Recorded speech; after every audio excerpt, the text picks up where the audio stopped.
সরকারি সম্পত্তি নষ্ট করা, সরকারি কর্মচারীদের কাজে বাধা দান সহ একাধিক ধারায় চাকরিহারা শিক্ষকদের বিরুদ্ধে মামলা রুজু করল বিধাননগর পুলিশ। আমরা কোথায় সরকারি সম্পত্তি নষ্ট করেছি? আমরা তো বিকাশ ভবনের গেটের বাইরে বসে অবস্থান আন্দোলন করছিলাম, তাহলে আমরা সরকারি সম্পত্তি কিভাবে নষ্ট করলাম? উল্টে পুলিশ তো আমাদেরকে মেরে মাথা পাঠিয়ে দিল। উল্টে তো পুলিশের নামেই ডায়েরি হওয়া উচিত। যখন বিধায়ক ছিলেন না, উনি সম্ভবত সাংসদ ছিলেন, তখন বিধানসভায় একটা ভাঙচুর হয়েছিল। সেই ভাঙচুরটার সাথে সম্ভবত উনিও যুক্ত ছিলেন। বিধানসভার সম্পত্তিগুলোর কি সরকারি সম্পত্তি ছিল? আমি যতদূর জানি ছিল, সেগুলো পাবলিকের ট্যাক্সের টাকায়। উনি তার জন্য কি অভিযুক্ত হয়েছিলেন?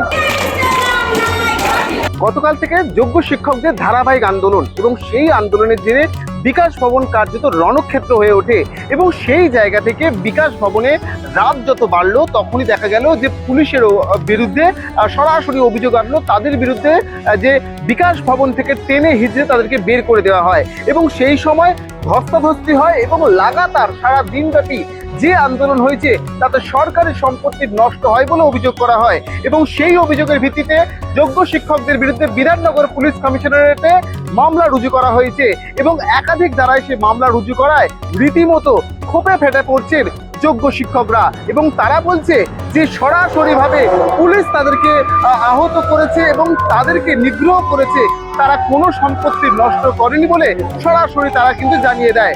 যদিও তাদের বিরুদ্ধে মামলা রুজু হওয়ায় তারা একাংশ মনে করছে যে পুলিশ নিজেদের দায় এড়ানোর জন্য এমন পদক্ষেপ নিয়েছে।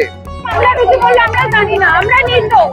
আমাদের বিরুদ্ধে একটা অ্যালিগেশন ওরা দেখাক, একটা কিছু আমরা ওদের গায়ে হাত দিয়েছি, কিছু করেছি প্রমাণ করে দেখাক, তারপর মামলা করবে। কি নষ্ট করেছি? কোথায় কি নষ্ট হয়েছে দেখান আপনারা। কোথায় কি নষ্ট হয়েছে? কোন জায়গাটা নষ্ট হয়েছে দেখান। ফুলের টপ ছুঁড়ে ওরা মেরেছে, মাথায় মেরেছে ফুলের টপ ছুঁড়ে, আমরা মারিনি। আচ্ছা, এখানে আমি আর একটা কথা বলি, পুলিশের আমি যতদূর জানি লাঠি চার্জ করলে পরে কোমরের নিচের পোর্শনে মারার কথা, ঠিক আছে? সেখানে হচ্ছে মাথা ফেটে যায় কি করে, সেখানে হচ্ছে চোখের রেটিনা ক্ষতিগ্রস্ত হয় কি করে? পুলিশ এগুলো কি করে করলো? পুলিশ না গুন্ডা বাহিনী? আজকে যে কেস করছে সরকারি, আমরা তো এখানে 9 দিন ধরে পড়ে আছি। আমাদের প্রথম দিন থেকে দাবি ছিল যে মুখ্যমন্ত্রী, শিক্ষামন্ত্রী আমাদের সাথে এসে দেখা করুন। কেন তারা সেই সময়টাতে এসে দেখা করলেন না? আমাদেরকে কালকে এই পরিস্থিতিটা তৈরি করতে কে প্রভোগ করেছে? এই সরকার প্রভোগ করেছে। তারা আগে থেকে কেন এসে আমাদের দেখা করলেন না? টেন্টেডদের সাথে শিক্ষামন্ত্রী দেখা করছেন এবং আমরা যখন দেখা করতে চাইছি তখন উনি পেছনের গেট দিয়ে পালিয়ে যান। এই হচ্ছে শিক্ষামন্ত্রী আর হচ্ছে আমাদের মুখ্যমন্ত্রীর অবস্থা।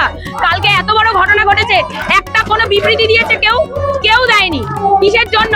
টেন্টেডদের পাশে আছে সরকার, অথচ আমরা যারা এই এত দুর্নীতির পরেও নিজের যোগ্যতার পরিচয় দিয়ে প্রতি পদক্ষেপে 22 বার আমাদের ভেরিফিকেশন হয়েছে, তারপরে আমরা এই 6 বছর 7 বছর চাকরি করার পর আজকে আমরা রাস্তায় বসে আছি। মুখ্যমন্ত্রীর এটা দায় নয় এই সমস্যার সমাধান করার?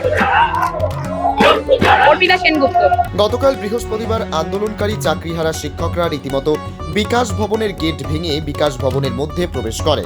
গভীর রাত পর্যন্ত বিকাশ ভবনের কর্মচারী এবং সেখানে বিভিন্ন কাজে আসা সাধারণ মানুষকেও আটকে রাখে বলে অভিযোগ। বিধাননগর পুলিশের পক্ষ থেকে শিক্ষকদের বিরুদ্ধে মামলা রুজু করা হয়েছে একাধিক ধারায়। আসলে আমাদের মতো মানব সম্পদকে ধ্বংস করে দিয়ে এই ধরনের বাজে কথা বলা সমাজের সামনে, আমাদের এই শিক্ষক সমাজকে যে হারে লাঠির আঘাত সহ্য করতে হচ্ছে, কয়েকজন মৃত্যুর সাথে পাঞ্জা লড়ছে, আজকে আপনারা বলছেন সরকারি সম্পত্তি নষ্ট করা হচ্ছে। লজ্জা করে না আপনাদের? ধিক্কার জানাই আপনাদের এই মানসিকতা। আর পুলিশই গণশত্রুতে পরিণত হচ্ছে এই সরকারের জন্য। ফণীভূষণ সাহা। আমরা সরকারি সম্পত্তি কিছুই নষ্ট করিনি, এটা আমাদের উপরে একটা করেছেন, আমাদের সরকারি সম্পত্তি আমরা কিছুই নষ্ট করিনি। যারা ছিলেন তারা দেখেছেন কিভাবে আমাদের উপরে অত্যাচার করা হয়েছে। এরপরেও যদি মামলা রুজু করা হয় সেটা সম্পূর্ণ মিথ্যা। আমরা কোনো সম্পত্তি ভাঙচুর করিনি, বরং আমাদের উপরেই বর্বর ভাবে লাঠিচার্জ করা হয়েছে, অমানসিক ভাবে। অনেকের পা ভেঙে গেছে, রক্তাক্ত হয়ে গেছে আমরা।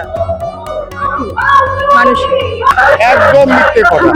এই পশ্চিমবঙ্গ সরকারের এই দুর্নীতিবাদ সরকার, উনি চক্রান্ত করে এই পুলিশ প্রশাসনকে আমাদেরকে মারধর করে নিয়ে রাত্রেবেলা আমাদের যারা যোগ্য শিক্ষক শিক্ষিকা তাদেরকে বেধড়ক মার দিয়েছে।